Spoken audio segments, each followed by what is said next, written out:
How to pay with Venmo.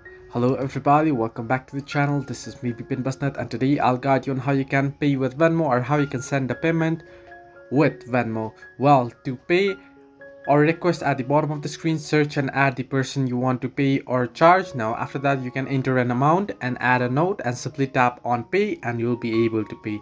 Now to quick pay or charge one of your top payment partners, you can tap their avatar at the top of the home tab in your Venmo app. You can also send payments and request after signing into your Venmo account on the wave. Similarly, on website too, you'll have to tap pay from the sidebar and follow the similar steps that I mentioned before. So it's quite simple and easy to send the payment or pay using Venmo. If you want to pay with on the store using Venmo, then all you have to do is you'll have to simply open up and check out.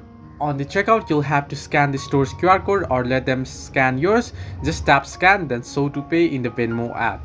Confirm the total and select your favorite payment method and go. Just like that, you're good to go. Hope this helped you. Do like and subscribe, and do not forget to leave a comment down below if you have any further issues.